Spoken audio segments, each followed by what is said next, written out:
Welcome, welcome everybody. This is Sue Landsberg and welcome to the Coffee and Connect chat series. We're now in season 3 when I've been talking to wonderful holistic therapists about alternative therapies for our health and well-being. And this evening, I have the pleasure of speaking to a lady, Rachel Gotto, who also lives in Galway, and I had the pleasure of meeting when I first moved to Galway about 2.5 years ago. What we're going to talk about this evening is very, very moving and totally inspiring. And I am so honored that Rachel is here to share that story with us. Just think about this. The human spirit is greater than anything that can happen to it. Just ponder that for a moment. When I thought about this earlier today, a person who came to mind was Nelson Mandela. Having lived for 15 years in South Africa and having visited Robben Island and met prisoners who had been with him through his journey, when Nelson Mandela left Robben Island and left prison, his human spirit was not broken despite what he had been through, which is quite incredible. But he had said he would have remained in prison had he held on to the anger and the frustrations of what he had been through and the injustices and the trauma. But this evening, we are speaking to a lady who, like many other people around us who we may not even know, have been through the most incredible life journeys and have come through such trauma to tell their tale with such inspiration and use that to help others to not just to survive, but to thrive despite what has happened. And that is one lady I am happy to call my friend, and she is here to tell you her story this evening, and that's Rachel. Welcome, Rachel. Thank you so much, Sue. We're only a couple of miles apart at the moment, so lovely to be having this coffee and connect. And I have my coffee right here. Good. So I'm just delighted to join you. Thank you. Thank you. So where do we begin on this story? Tell us a little bit about you, Rachel, and where this all began. And I'll leave the floor to you because you're so inspiring. I'm just going to sit back, sip on my cup of tea and listen to you for a bit. Thank you. Well, I felt very honored that you even put the name Nelson Mandela into the Coffee and Connect.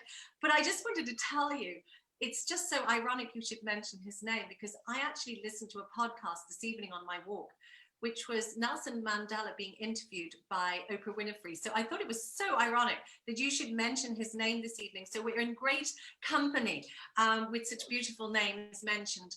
Yeah. And so to begin, I suppose, I wanted to start today, and I want to just say that I am totally well today. I like to start at the back somehow. I am very well. I work as a coach, I work as a clinical hypnotherapist, and I work as a keynote speaker. And I love to share my story, not just because I like talking, but because I truly do believe that the human spirit is stronger than anything that can happen to it. And I feel really called to share my story so other people may find a little bit of themselves in that story. They may be able to identify with some of those struggles. They may be able to gain some form of maybe inspiration to maybe change or do something differently, so they too can find a way to feeling that they are inhabiting and owning their own realities and lives. Yeah. And so I love to share my story, and I'll begin with saying that I am a grateful, recovered person, because again, I am so grateful for the experiences I've had, and I don't know if I'd be the person I am today without them.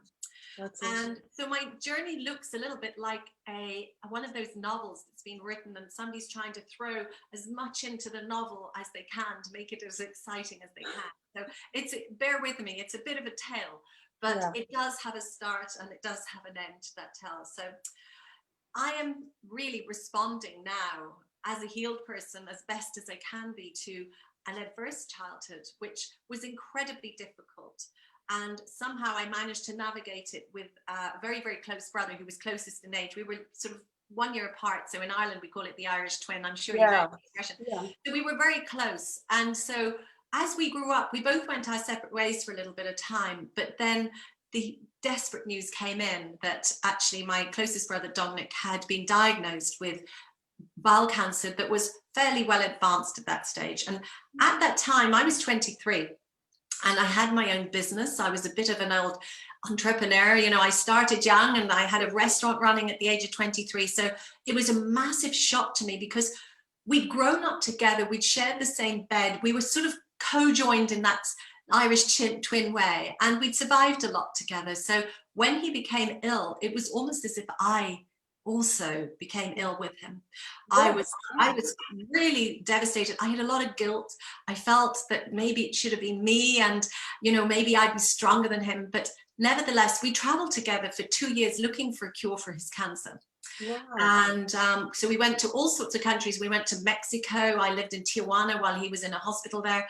And we ended up in Germany, but sadly to no avail. And he was very young and he died with me and my mother when he was 28. And it was like a part of me went with him that day, Sue. You know, it really was any family member. But for somehow, I think because we survived so much together, I think I genuinely almost shut down. And I really was floored for once. Oh, I love your dogs. Use that. It's a bit of a, it's your background, sorry, it's background cheering. That's wonderful. I've got a fan club there.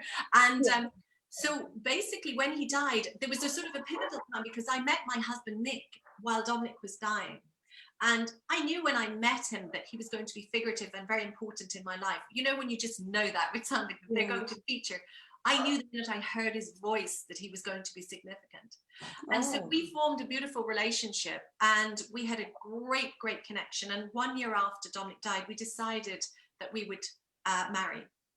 And so we got married and by January, I was pregnant and it was a great joy and not expected, but it was something wonderful. But the tale went on was that by July, Nick had died, he was dead.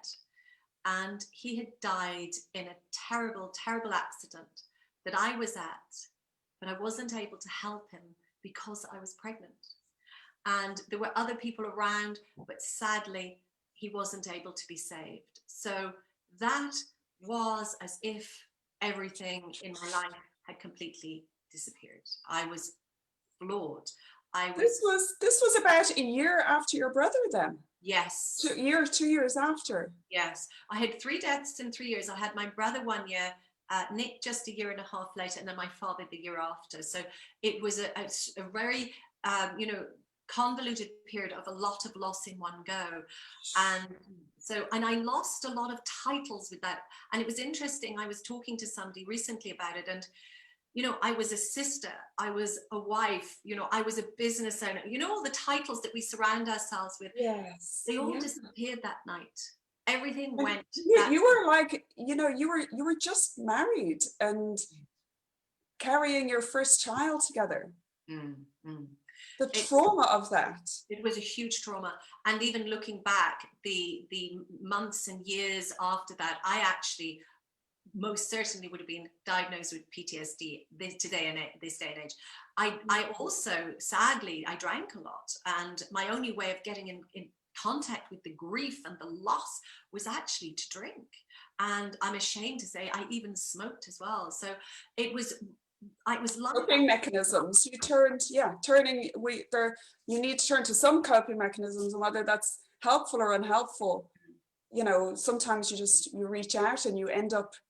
Yeah, and the thing is, also, and the thing with Sue as well is that I felt so disconnected. I think the shock of the accident, I was so disconnected from my feelings that the only way I could find to connect was actually through a substance. I felt as if I'd been blocked off, walled off, and people maybe listening will recognize that sense of isolation that comes with sudden death.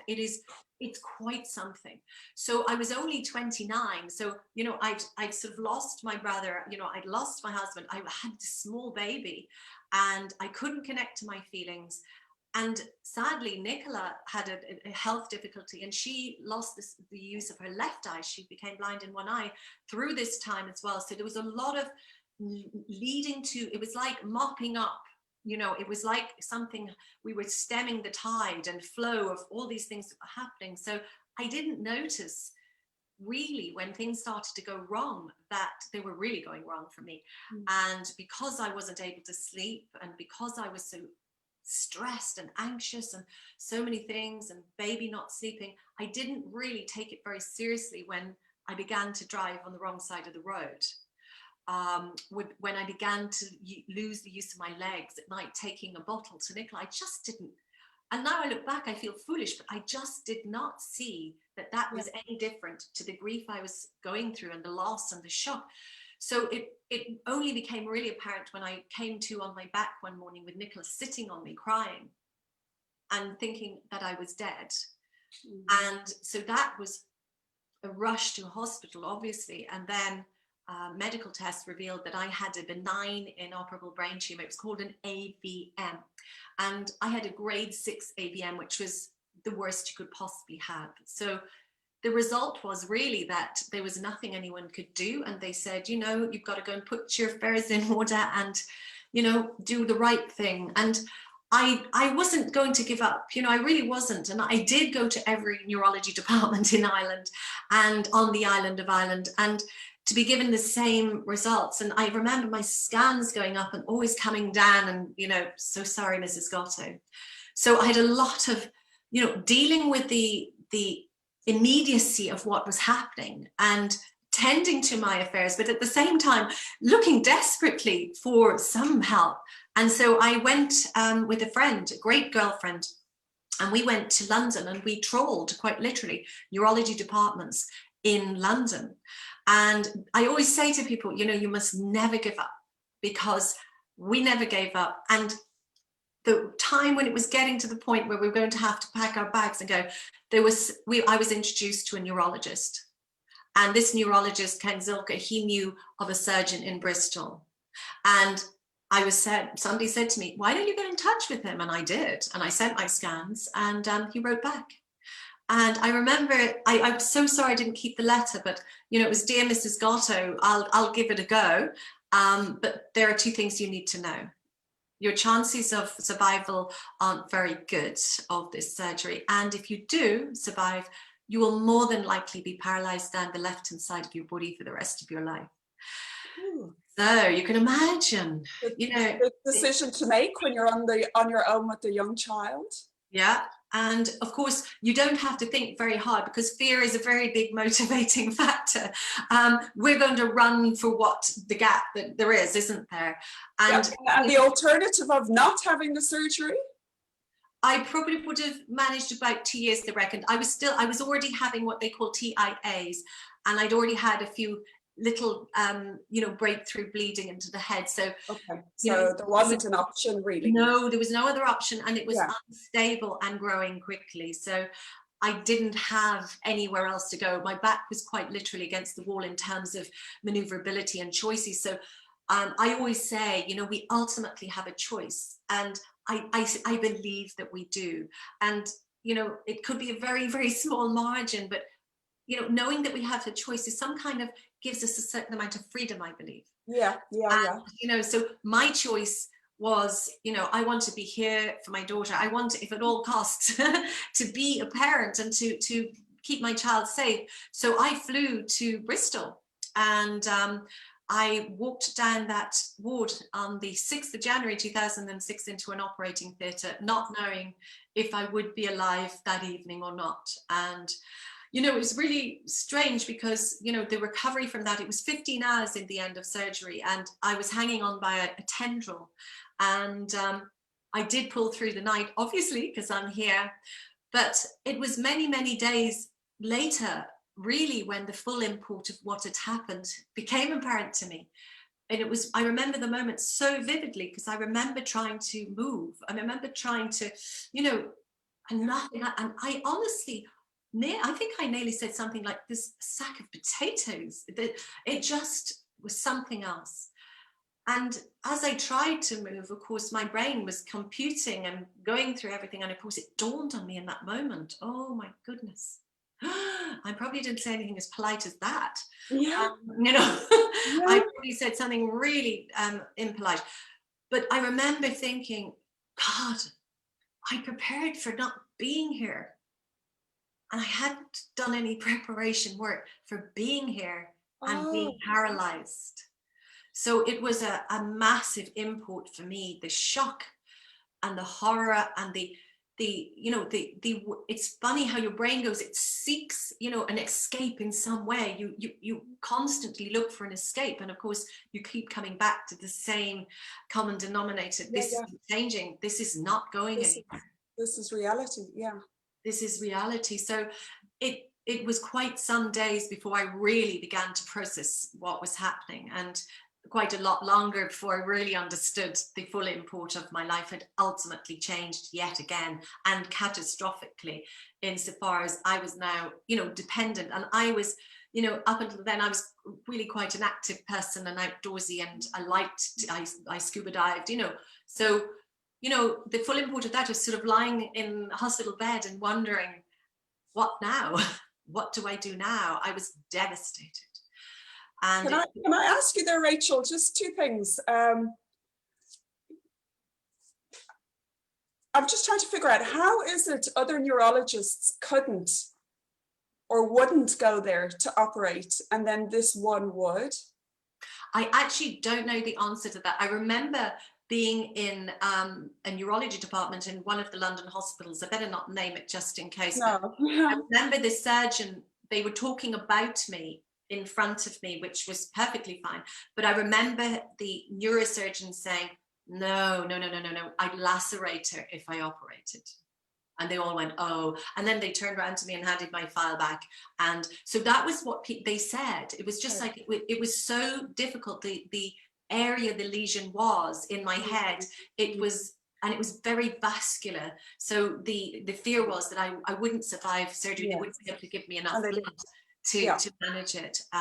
So that's why. And so this Mr. Richard Nelson, who is to me Saint Richard Nelson, you know, and so he was the man who was more than capable of doing it. And he was a marvelous man, and he, you know, I will be indebted to him for the rest of my life, quite literally. Absolutely. One other question on there that, again, this is me not knowing, and maybe other people will wonder.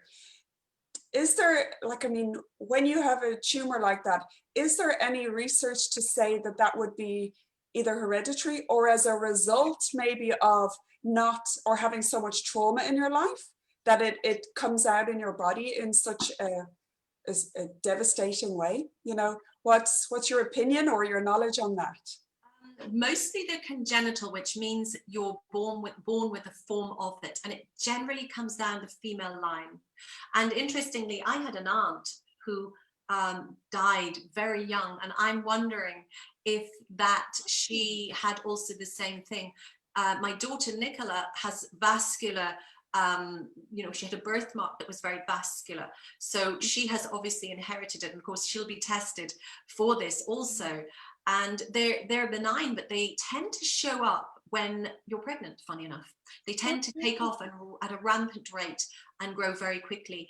And they're an unusual form of, you know, neoplasm, as they call it. They're unusual because they are vascular insofar as they're almost made of a vascular unit. So they're incredibly dangerous if they're unstable. And that's generally what happens to people, you know, with them, that they have an intracranial bleed and die. They just don't know they even have it. So I'm lucky because I had symptoms that pointed it out to people, or to myself, and it made me go and have a test. So the symptoms were the symptoms you had before?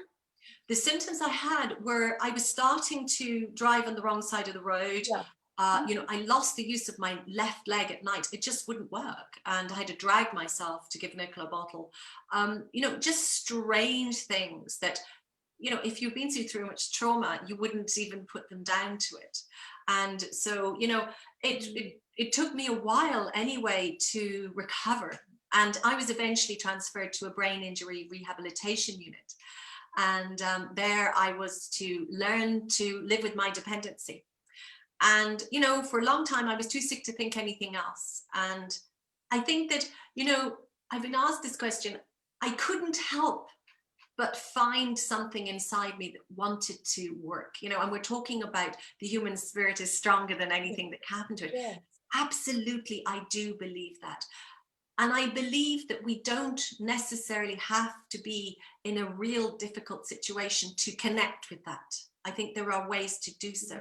But my story was that actually how I began to really take charge was the staff went home at the weekends and we were with carers.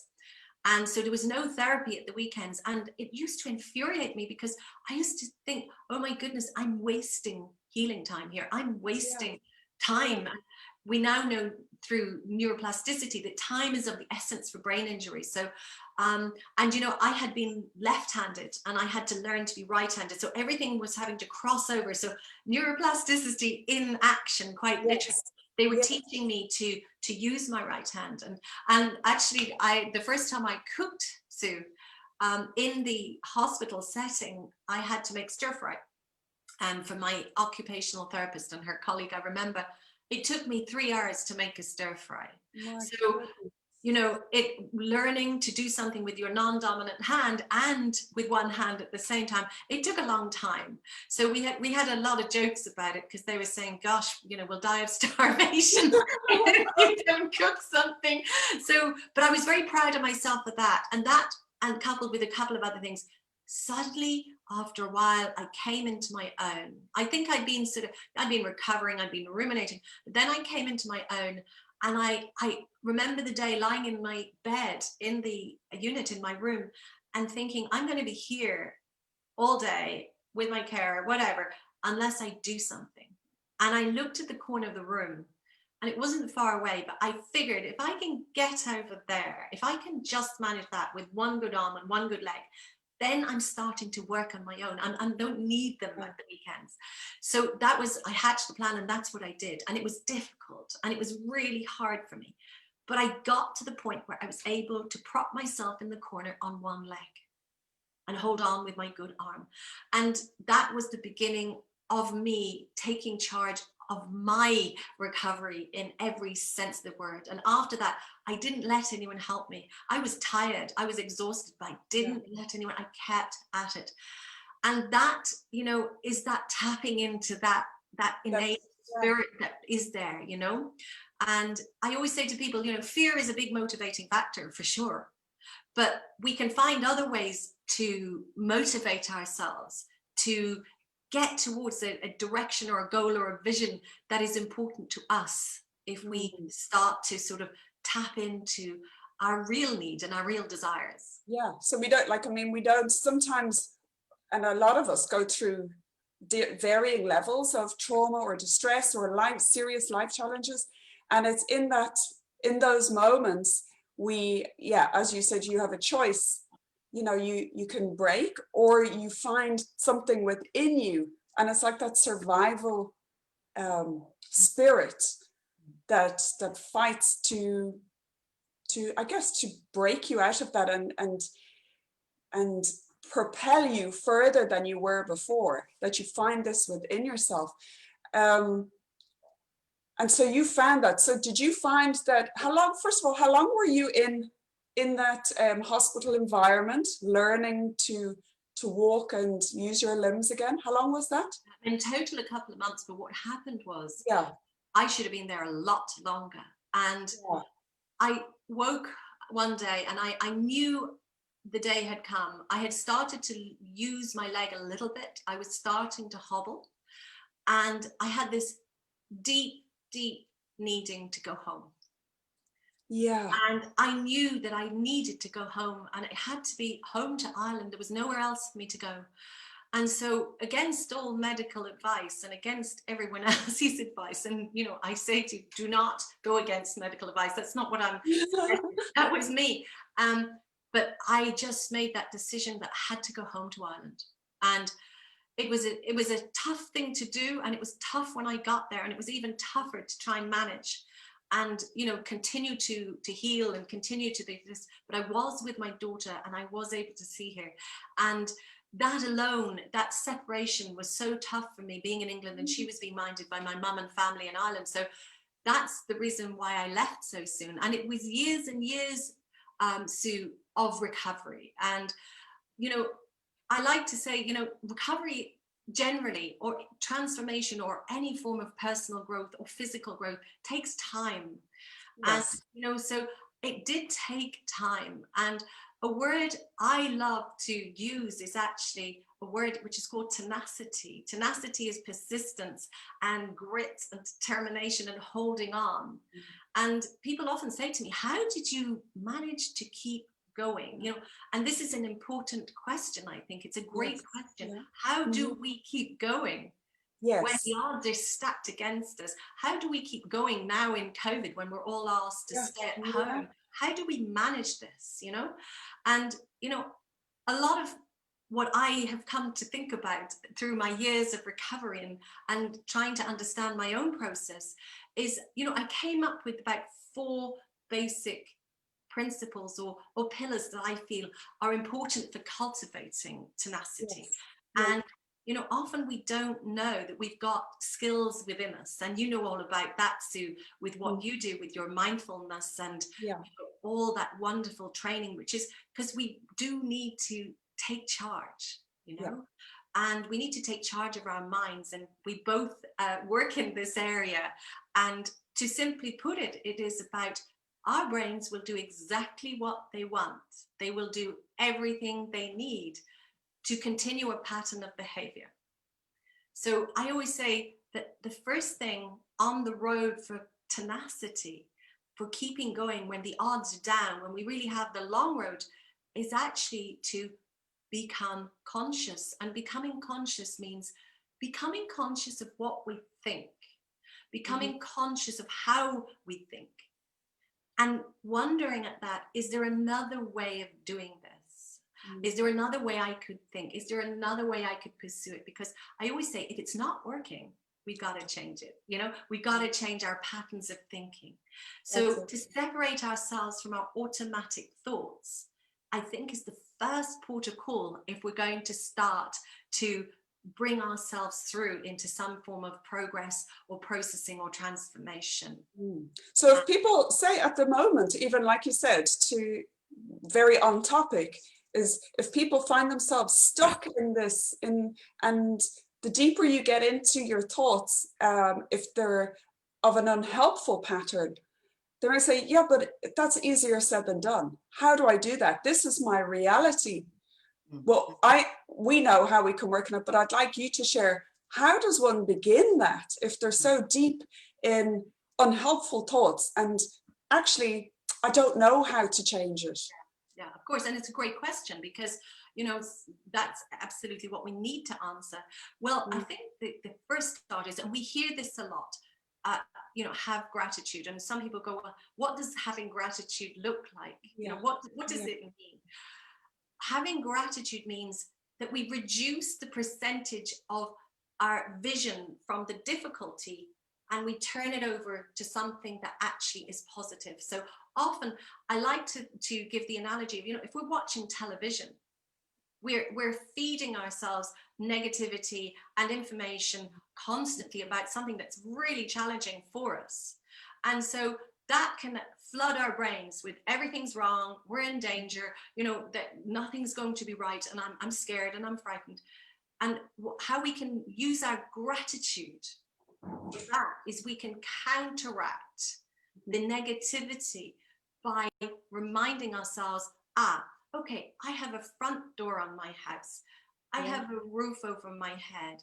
I have loving family. I've got gorgeous pets, and so on. So we look for the things that are right and real in our lives. And we truly are grateful for them. So that's how we use gratitude as a way to populate our world and our minds with the wonderful things we actually do have now.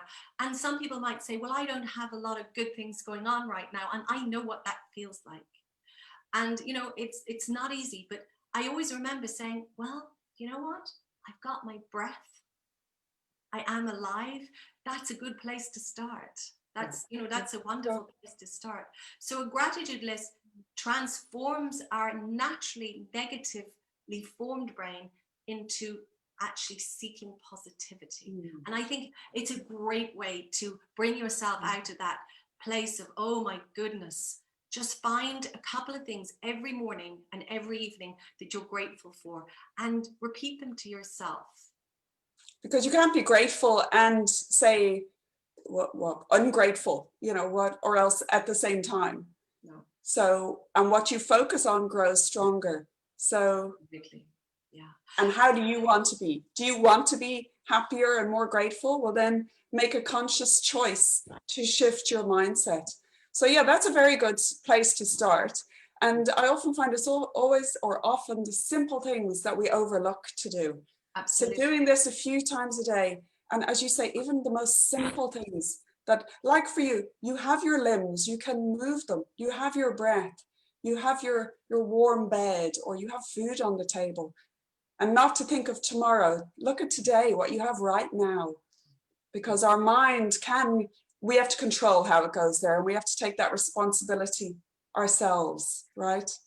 Yeah. You know, the analogy we can use actually for the brain, which I always think is a great one for people, is that if you imagine that your brain is like a classroom of children, that your thoughts are like a classroom of children, and let's say you've nipped out to the loo. What's happening? Johnny's hitting Billy, you know, Mary's screaming, they're throwing chalk. There's absolute chaos. Yes. When the teacher comes back into the room, guess what? Everybody sits and faces forward and behaves. The same with your thoughts in your mind. So if you imagine that they're an out of control bunch of children and that you can actually control your thoughts in very, very simple ways, and you can literally choose to change a fearful thought or a negative thought into something that's empowering for you, that, you know, I am feeling scared. Well, the reality is you're safe at home right now, you know, so you can be the parent to yourself with your thoughts, which I, you know, and again, as you say, we have to repeat this. Our brain is a very slow learner. So we don't just do it once, you know, we have to keep feeding the same information in. And, you know, choice, Sue, I think is so important. We can choose whether to watch television every day or not. You know, we can choose to change the statistics that we're reading and look at the finer percentage and the bigger percentages and flip information on its head. It's to do with being conscious of our thoughts, conscious of how we're responding to our information, and choosing to do it differently. And that's why I say we ultimately do have a choice. We have a choice whether we respond to all the negativity or not. And once we know we have a choice to turn that television off and maybe watch a comedy instead, and limit how much you expose yourself to negativity, you're well on the way to taking charge. Yeah. When did you, I will say, figure all of this out? Because for me, it was in my mid-30s when I just couldn't cope anymore. That and seeing the doctor, and he was telling me that it was in my head, it was my thoughts, because I just wanted to stop all the symptoms of anxiety. And that was like such a light bulb moment of, it's my thoughts. And what if I change them? And that's when I started studying the brain and mindfulness, and everything changed that day. But the thing is, before that, I never knew I had a choice. Having that choice changed everything. But when did you discover this? Or did, you know? I suppose drip feed like everybody else. I mean, I think the moment when I understood I am not my thoughts, which is how we like to define it. The story goes on, Sue, and I'll have to finish the story because it's an important part of the story. I had epilepsy as a result of this surgery, an intractable epilepsy, which meant I was having a lot of epileptic seizures in a day. And at its worst, I was having 12 seizures a day. So, you know, in my recovery, I wasn't recovering because I was dealing with brain being fried all the time. So what happened was the neurologist had to keep adding in medication until basically I stopped having seizures. So that was wonderful. And I was so grateful because it was a miserable, miserable time. And it did go on for a long time. But what happened was with all those medications, of course, my brain was slowed down, so it couldn't have seizures, which meant that I also was slowing down. So my thought processes, everything to do with my body was slowed down. And literally, I was sort of, how would we call it? They call it spellbound. I had so many medications in me that I was really operating like somebody who was, you know, very, very held by medication. And so that went on for some years, and the quality of my life was very poor. I was really only able to experience two emotions, which was misery and anger. I seemed to range between the two. So I didn't have any of the finer emotions. I couldn't experience joy. I wasn't able to I pretended to laugh. And some people listening will know what that's like. When you've got depression, you are very good at putting a face on it, but you feel nothing like that inside. So that was my life for about 6 or 7 years, until I knew the quality of my life was completely impinging upon Nicola's life. And I wasn't a connected mother. I wasn't a good mother. I was a very disconnected mother. And actually, really, I was the inadvertent drug addict. And unbeknownst to me, I was on a drug which is called a benzodiazepine. And that's a medication that you can become dependent on physically very quickly. I was on it for about 7 or 8 years.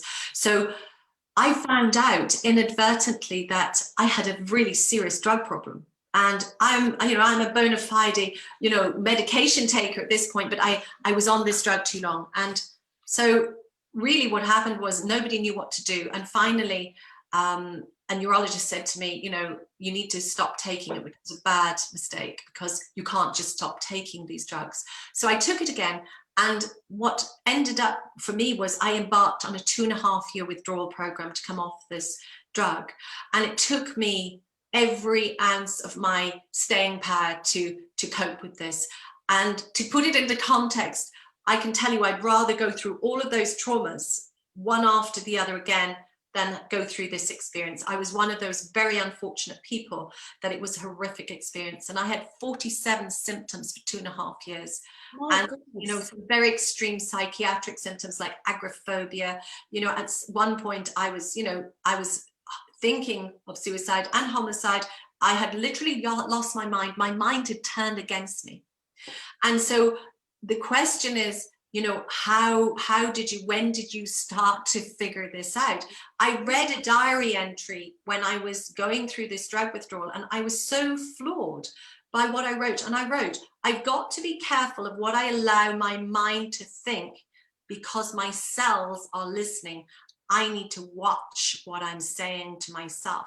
And I literally had a mad mind. So I spent days and days and weeks and years fighting back this awful darkness, this awful voices that were trying to instruct me to do things. And yet I was still aware that I was not that, I still had that awareness. So that's when it really began to come to me that I am not my thoughts. And even though I was being challenged day and night by these voices and thoughts that were coming into my head, somehow I was able to maintain that distance from them.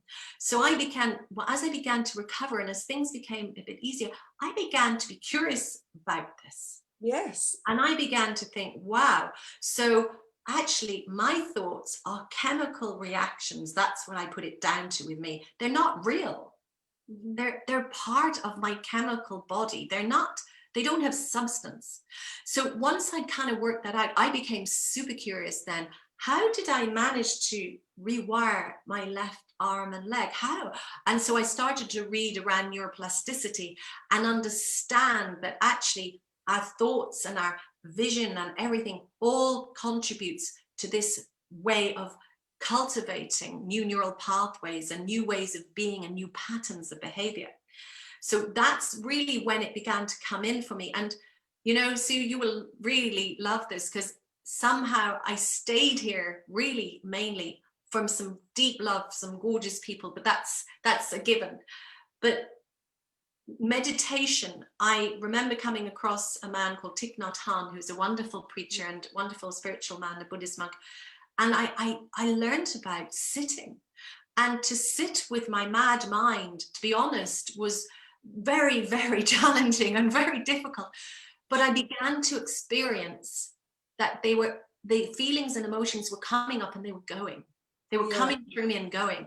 So that's when I also began to see, okay, this is a tool.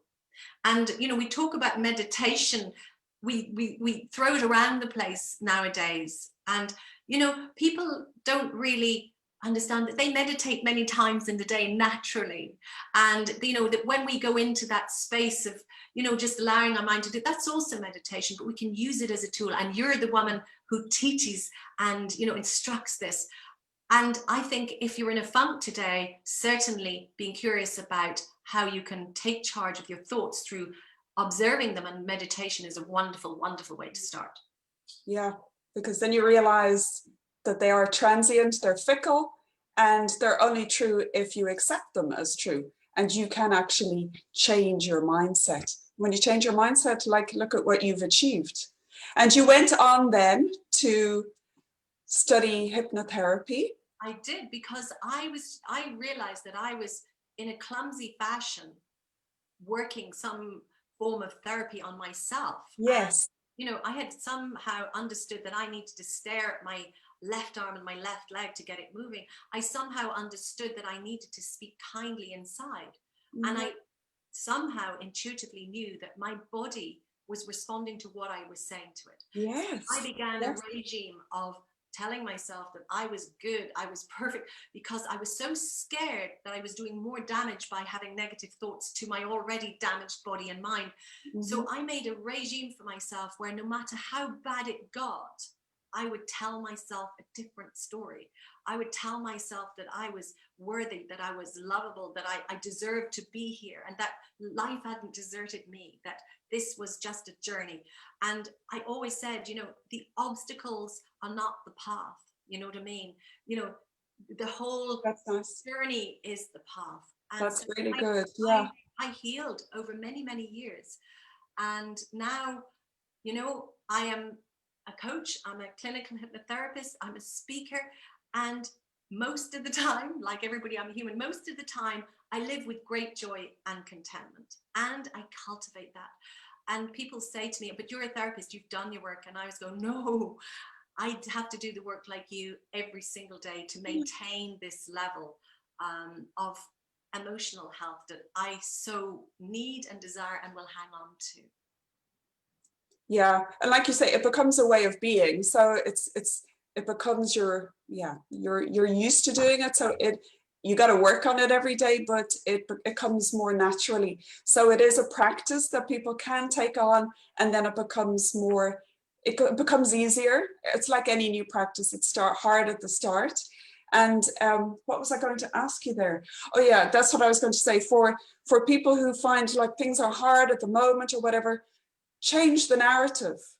Like you had said, even if you don't believe it at the start, because your thoughts are affecting every cell in your body and affecting your whole being. So even if you don't believe it, change the story.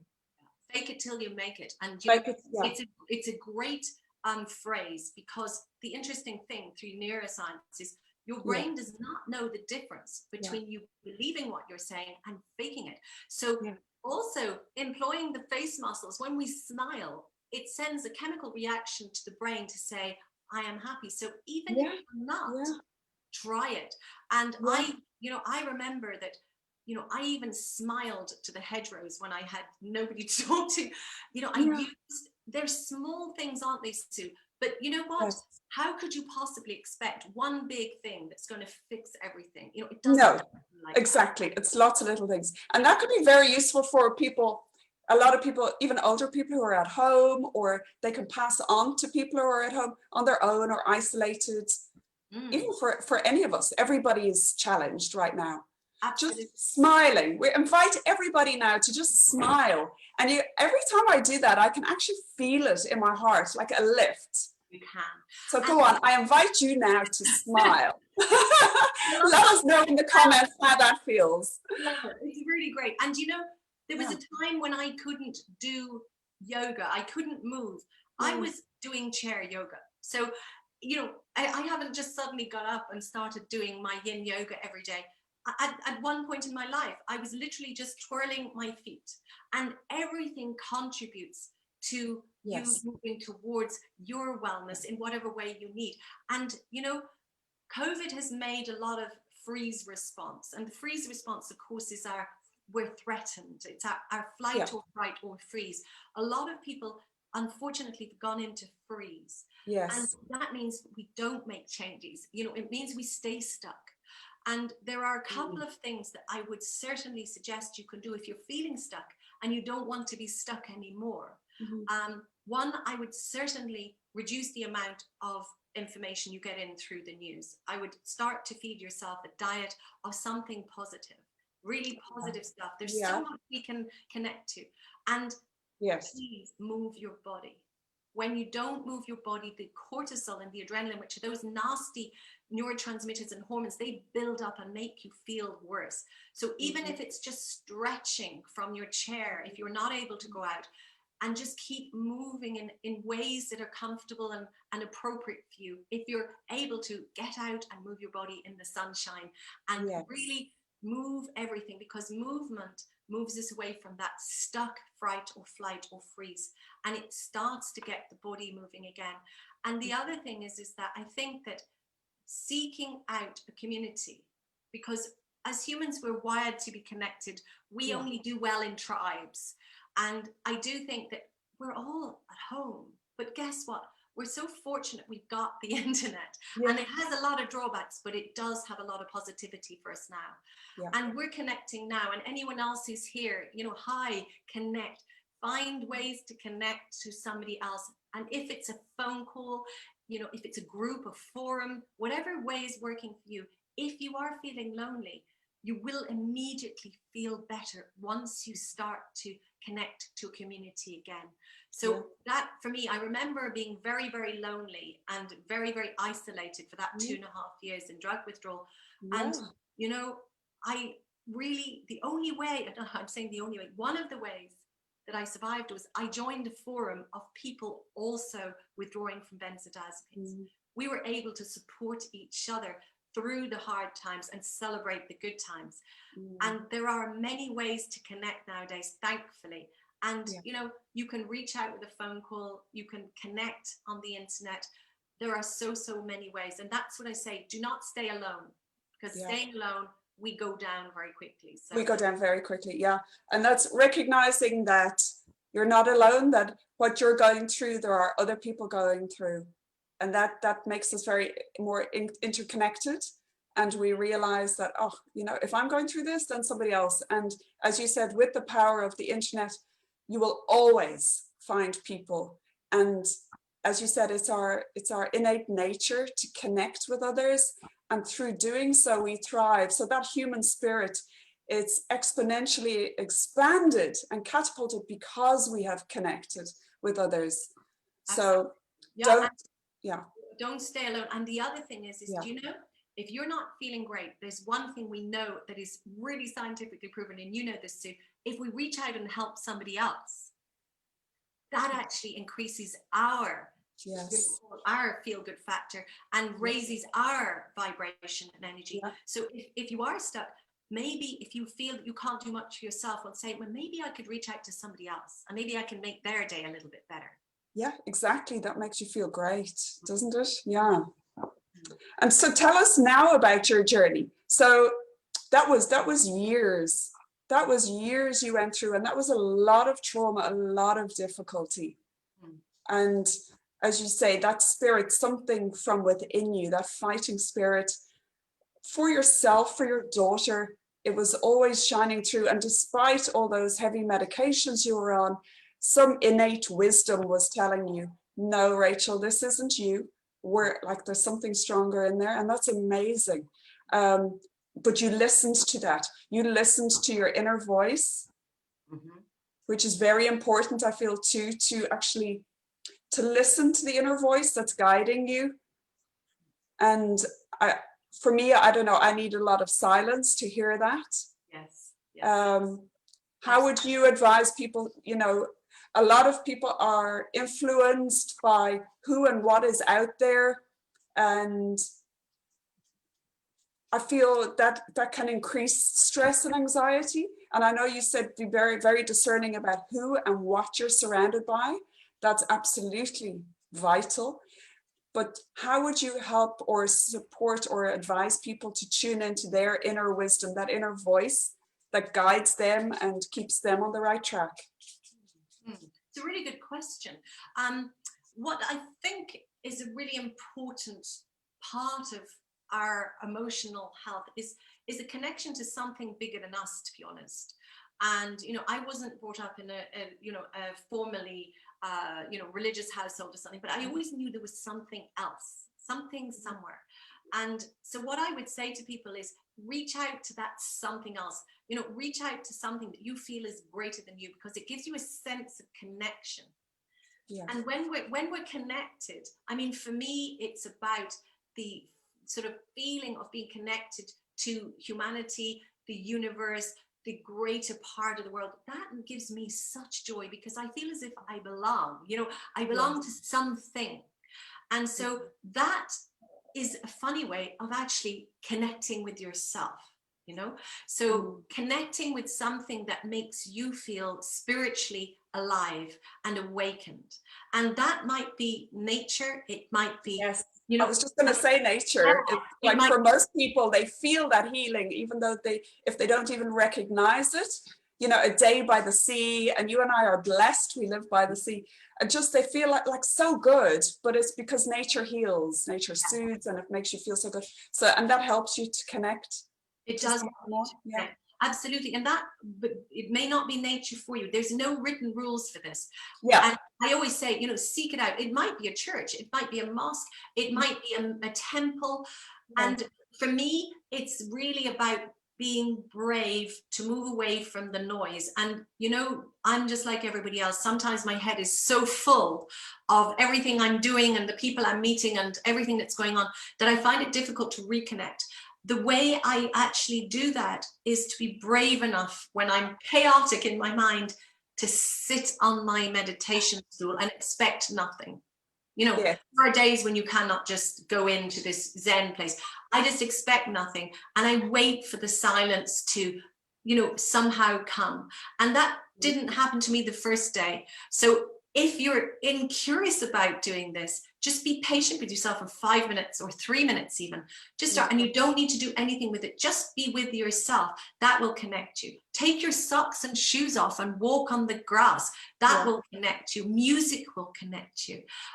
Movement connects you. Self-soothing connects you. There are so many ways. And so experiment with what I'd say, with something that resonates with you, that feels right, and keep doing it.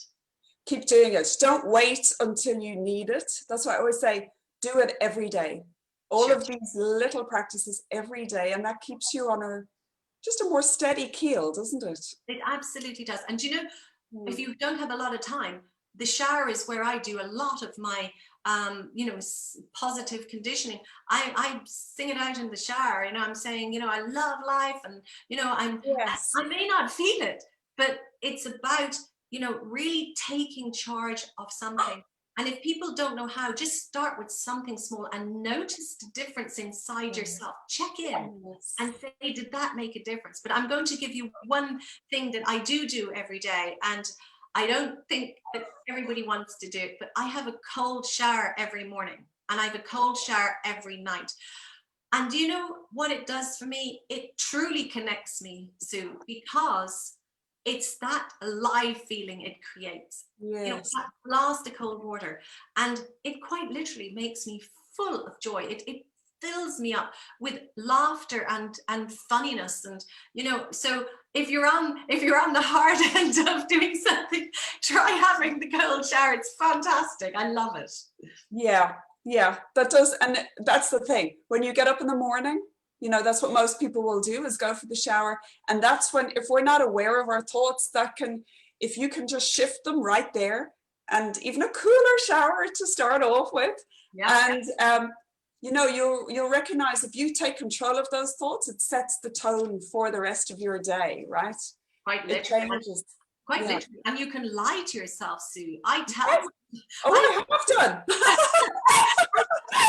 water is boiling. I say this water is boiling hot, you know, and it's I funny know. how your expectation is changed, because I'm telling myself the story, this water is going to be boiling hot. Yeah. And it's quite incredible how you accept so quickly. So the story you tell yourself is so important. Tell yourself the story that you want to hear, not the one that's been there forever. Create Yeah. Take back that control. It's like when I went into the sea for the first time being here, 2 years ago, and I hate cold water. Well, my mind tells me I hate cold water. I convinced myself for a few days before that sea was warm. I loved it. And it was a test, you know, for my mind. Yeah. And I walked straight into the sea, and I absolutely loved it. So it works. It works. It Gotta works. play around with it, you know. Absolutely. And find ingenious ways to make yourself feel alive, even in the smallest step. That's all you need to do. That's the first step on the road. And you'll be so proud of yourself for trying. And then just chalk it down and say, how did I feel after that? Because we need to measure it so we can tell whether we have got a difference or not going on. So just a quick check-in before and a quick check-in after. Yeah, reflect. Exactly. Reflect on it. And so just even start tomorrow or tonight, a few little changes, like the shower, that smile, become aware of your thoughts, change them. And those little things, none of those things take extra time. You're already doing them. So do them to create a more helpful, happier you. You know?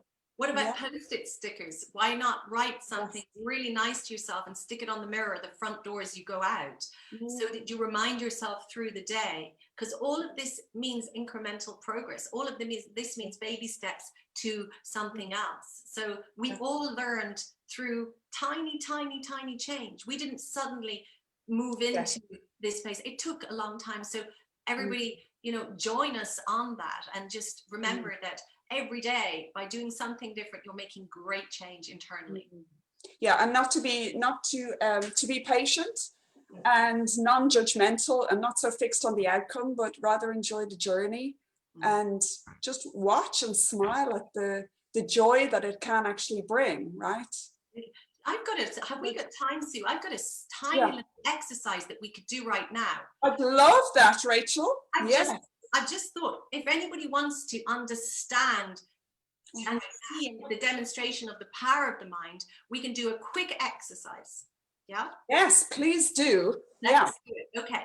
So if anyone is watching, all I want you to do is just close your eyes, if you will. I invite you just to close your eyes for a second. So let's just close our eyes and just take a breath in. And let it go.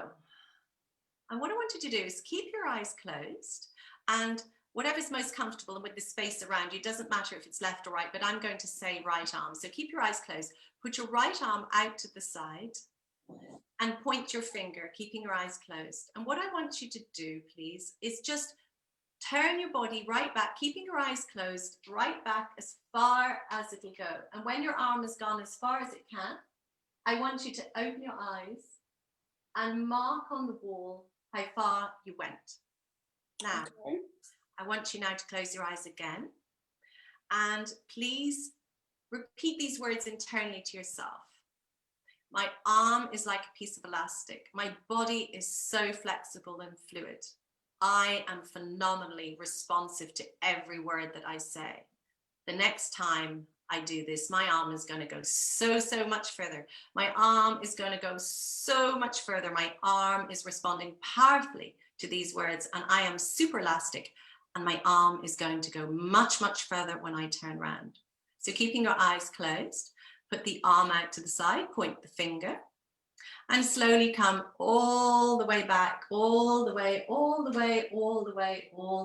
back. Open your eyes. and see how far you've gone.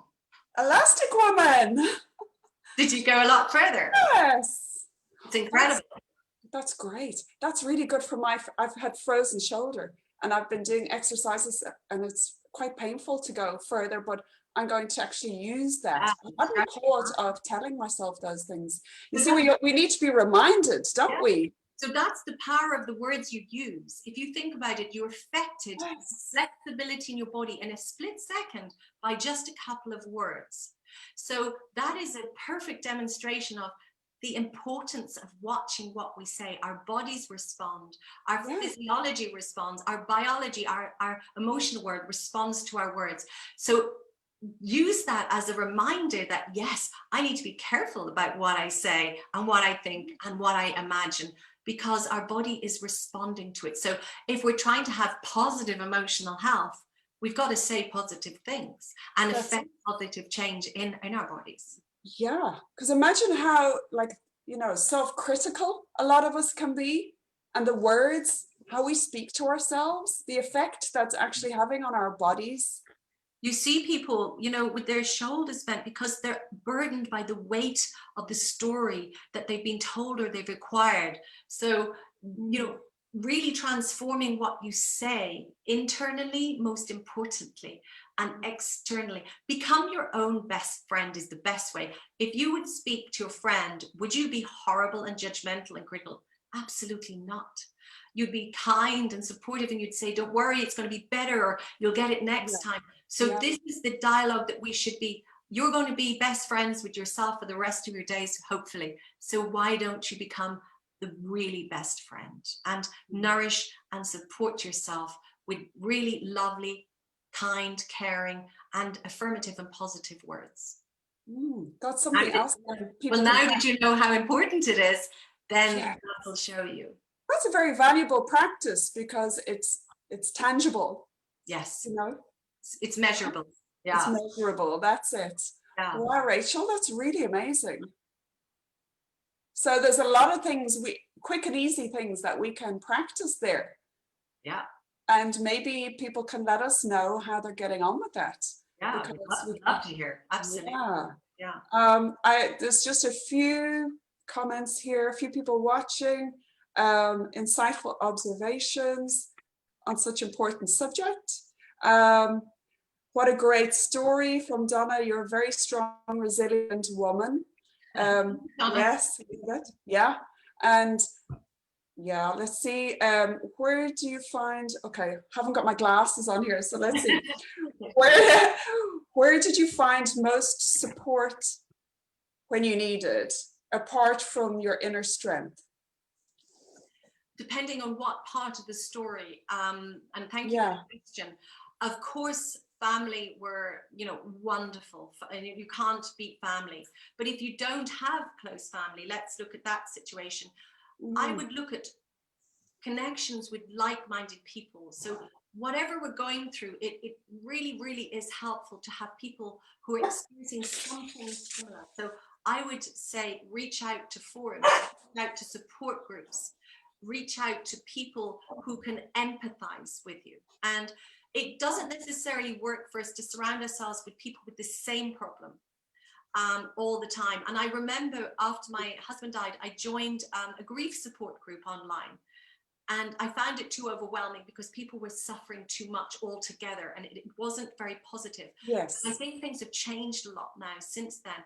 So I would say I found a lot of my support from nature, and I'm really being that, just going outside my front door and reminding myself that I belonged, from noticing the changes in the season and reminding myself that my story will also change as the seasons do, because I reminded myself that nothing stays the same forever. So they are. Yes, that's important. You know, that's really important. It is important. No. And then reaching to my body and trusting that my body wasn't deserting me, that actually it was doing its best. These are all support systems that we can cultivate within ourselves, reminding myself to speak kindly and nicely. But if you're asking externally, I would say that, you know, I found communities in the Buddhist community that I was able to share with, I was able to have spiritual practice with. So whatever your calling is, reach for that, reach for support groups, pick up the phone. It's never the same thing every day either, remember. You know, something might feel right today and tomorrow it doesn't feel right at all. So you have to sort of stay curious and stay solution focused. And if you're not able to be solution focused on the day, let yourself off the hook. Tomorrow you will be. There's always, you know, you've got to be fluid with this because we are humans and we change by the day. So whatever feels right at the time for you. I used many, many different ways of supporting myself, both externally and internally. Yeah, staying open, staying curious. Yeah. Because we're not the same person as we were yesterday, you know, so we're continually changing. And that's it. When we're stuck in something, when you can get so deep in a rut, knowing that everything is evolving and changing all the time, no matter what. So absolutely. And us. And that's the other thing I think that it's a really important thing to understand, and you hit the nail on the head there, is maybe don't be looking for the old you. Sometimes we're looking for familiar. Our brain wants the old familiar. Sometimes it's better just to allow the new you to evolve. And, because the old you maybe wasn't actually the healthy you, and maybe you're moving towards a healthier version of you. So to trust that you are still yourself, no matter what's happening, but you are evolving and changing all the time, and to allow that in, I think is wonderful. Because when we start to search for if I went looking for the old me, I wouldn't recognize the old me now. And I don't think I would want to be the old me. And that's, that's hard to believe in when we're in transition, big transitions, but put the trust in there that you're moving towards a newer version of you, and maybe a wiser version, and maybe a stronger or more connected version of you. Yeah. And if people need support in doing that, reach out. There are so many, especially in Ireland. Since I've come home, I'm amazed at how many avenues there are to go to get that support, so always, if you don't know where to start, do reach out. And another, just something that came to me there, is a lot of people also, for various reasons, maybe unconsciously hold on to that old you. How best do you feel people can let go of that and embrace? They say, okay, well, I want to move forward in a really positive, healthier way, with mindset, all these little habits that we know makes a huge difference. But how do I let go of that person? We seem to hold on tight sometimes to who we were because we've labeled it as that is us. How would you suggest? I know we spoke about cutting ties. Is there something that people can do themselves to help them in that regard, Rachel?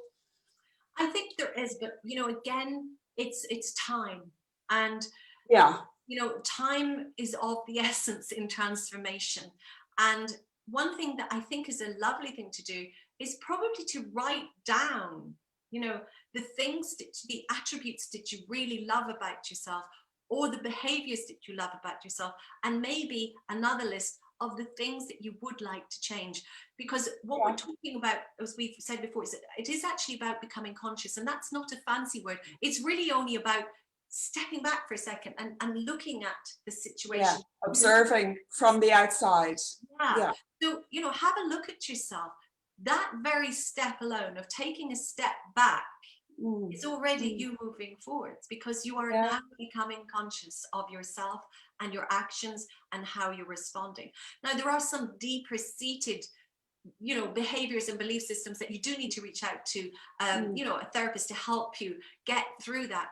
But a lot of the groundwork you can do yourself, and you can do a lot of, and it's practice. As we said, it's practice. Just keeping at it and smiling while you're doing it, and having compassion for and kindness towards yourself, because you are ever growing, and we are humans, and we will fail, and that's okay too, to fail. Failing is part of life, and as long as you make sure you get up again and get yourself back up there again, and start again tomorrow if it doesn't feel right today.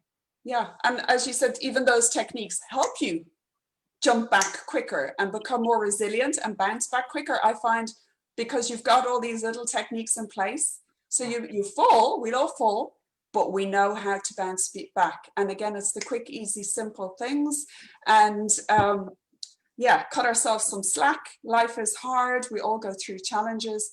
But when we have some quick, easy things to use, and when we are becoming more conscious and becoming, say, the observer and knowing that it's all very transient, then I find you can let go easier of what was, because you just recognize that that's not you anymore, and you're an evolving being, and you're so happy that you're embracing this new awakened you, that it doesn't even feature anymore the old you. So I think it's quite a natural process, maybe. Would you agree?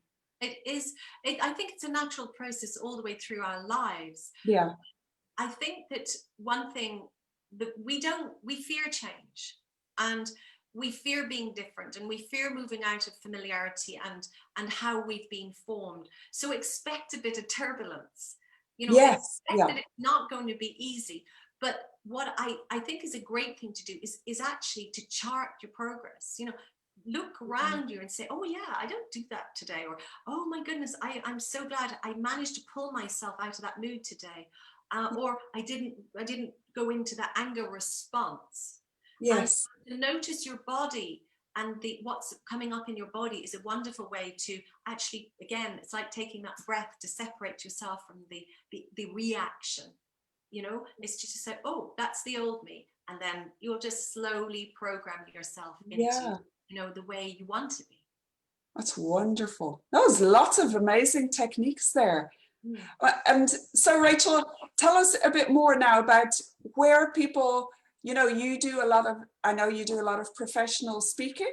If people wanted to get in touch with you, can you tell us a bit more about what you're doing going forward, any plans you might like to share with us, and how people could get in touch with you? Yeah, thank you very much. Well, of course, I'd love to hear from anybody, and you can find me on Twitter. You can find me on LinkedIn. On Twitter, I'm Rachel Gotto, at Rachel Gotto. On LinkedIn, I'm Rachel Gotto. It's very easy to find me, rachelgotto.com. I'm just Rachel Gotto all over the place, so you will find me. And of course, do get in touch. And I'd love some feedback as well, which is always wonderful. And I would love to share with you a secret that I actually haven't shared with anyone publicly until right this very moment. So great. We're announcing it this evening. I've decided today's the day. So thank you, Sue, for giving me the platform. I am delighted to announce that I've written my memoir, and I have a publishing deal with Amazon, Little A Publishing. So Flying on the Inside is what it's called, and it will be published in October 2021. So I'm really excited about that. Congratulations. That's amazing. Yeah, it is amazing. And it's just a great feeling. And, it was a long journey to unpack the story again. And so that was quite a lot of healing in that. So thank you for giving me the platform. And I will be speaking at the Women's Inspire Conference on next Wednesday, the 21st. And I'll be giving a keynote on tenacity, my favorite subject. But there's going to be a lot of amazing speakers that day. And Alison Ingram, do you remember Little House on the Prairie? Yes. Nellie Olson. Well, she's actually giving the main keynote for that day. There's a lot of information about working online, working in isolation, pivoting your business. There's something for everybody in it. It's the Women's Inspire Conference. And you can, if you Google it, you'll find it. Tickets are €25. It's a whole day of learning and a whole day of sharing. And you'll even be able to meet and network with people. So do come along and join us. And of course, come and hear me speak. So excited for people to join there. That's then an international conference, is it? Yeah, it is. Yeah, I know I got my tickets. Oh, and it looks like a great event that one could get a lot from. Wonderful. Yeah. A lot of like-minded people coming together in one day, and I think it'll be very exciting. So that's me in a nutshell. And I feel truly called to share my story and to help really as many people as I can. And like you, Sue, it's a journey, and I'm on that journey, and I'm so grateful to be recovered and to be emotionally well, and to really be in that place that I can give back. And I vowed, if I made it through, that I would certainly spend a lot of my time giving back, and so I have great gratitude for all of that. Yeah. Quite literally. Well, you know, it takes a lot of inner strength, a lot of courage, bravery for what you went through. You went through a lot of loss and trauma, and you've come out the other side, and you went through it, and rather than being the victim, you're now giving back and helping others, and that's so admirable and so inspiring, really, Rachel. But it's my privilege. It's really my privilege. And who would have thought? I mean, I even keep pinching myself, you know, and saying, who would have thought? How would I have thought? So I'm just so really, truly, I'm so full of, you know, gratefulness for life. That life didn't desert me. And, you know, that's where I really like to stay with it, you know. Fantastic. So when October that book comes out, I'll make sure I get a signed copy. Oh, you will. Hopefully we can have some ceremony or something at that point. Yes, that would be amazing. We'll definitely keep an eye out for that. So that's Rachel, Gotto, for anybody who wants to get in touch. And thank you, Rachel. Thanks for your time. And I will see you at the women's, what's it called again? The Women's Inspire Conference. Women's Inspire Conference. And tickets are easy to get, and 25 euros. So it's a good day for everybody to come and join together, particularly with we're all being isolated and kept at home. Let's all join together on that day and have a lot of fun. Absolutely. And as you said, it's surrounding yourself by, you know, people who are like-minded, positive, on that right path. Does have a huge impact on all of us. So that's what we need to be conscious of doing as well. Hey. Yeah, community. That's what it's about. Community. Yes, yeah. Well, thank you, Rachel. Thanks so much for joining us.